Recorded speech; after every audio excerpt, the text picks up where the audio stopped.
Hello students, welcome to Moral Education class based on our Moral Science 10th class book James for Life.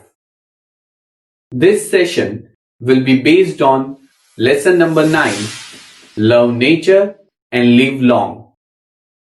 Once Albert Einstein told that look deep into nature and then you will understand everything better. Let us start our class with a small story. Once, students of class 10th went on an expedition to a forest organized by Nature Club of their school under the guidance of co-coordinator Miss Ranu. As soon as they reached, some children who has brought some snacks with them opened their packets and started eating. After eating, they put the waste in the water. Miss Ranu reminded them lovingly not to contaminate water, because each and every drop of water we enjoy today is a gift of nature. If we use it carefully, we and our future generation will be able to survive. But if we not, then we have to suffer. In the afternoon, students sat attentively to the words of an ecologist who has dedicated his life for preserving nature. One of the students, Marvel, asked the ecologist, what are the steps we can take to control global warming? This question delighted the ecologist.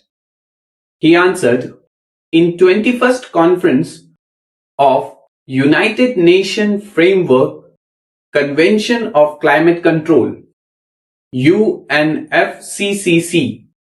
held in Paris, representatives of various countries signed an agreement known as Paris Agreement on greenhouse gas emission mitigation and adoption.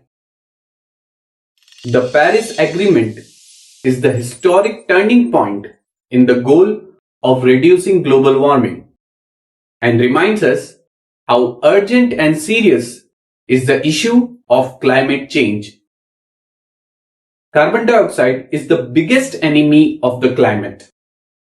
It is created by burning fuels like oil, coal, and other types of fossil fuels.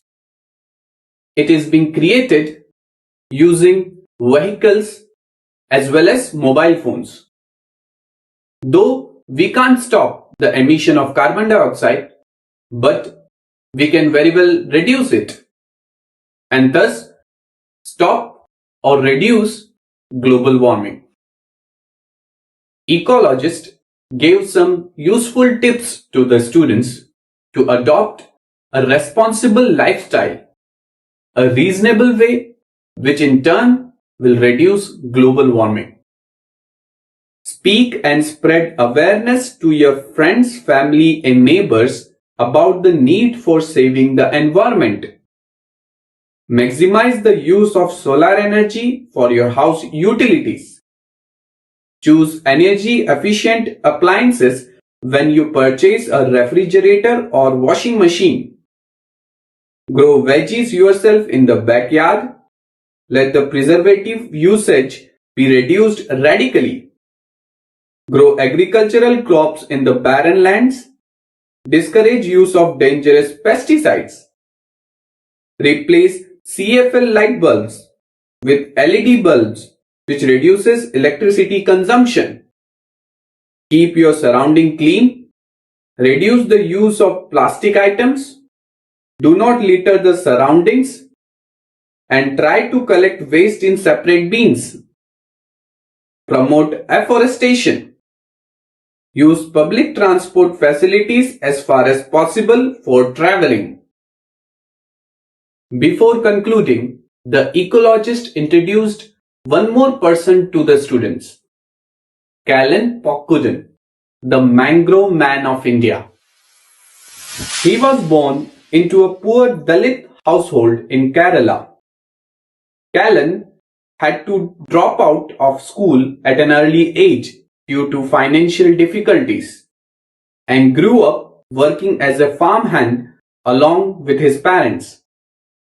He became aware of the importance of environmental protection due to the popular agitation against Silent Valley hydroelectric project in 1970s and 80s. He wanted to save mangroves in his area. In 1989, when a storm swept off children walking back from the school, he decided to plant mangrove saplings along the river banks to protect both the fast eroding coast as well as the children from the ferocious storm. The ecologist also told the students about an industrial engineer, Shubhendu Sharma, who converted a piece of land in his backyard to a beautiful forest. At the end of the trip, the ecologist gazed at the faces of the students with hope. He can see in the twinkling of the eyes in each and every one of them the love towards nature as their mother. Students, our nature is in the clutches of dangerous contamination. The day is not too far when we have to buy the air we breathe. The day is not too far when we have to carry fresh air as we carry water bottles to the school. So let us conserve our nature, our environment, which is precious gift given to us by God without our request. Thank you and have a nice day.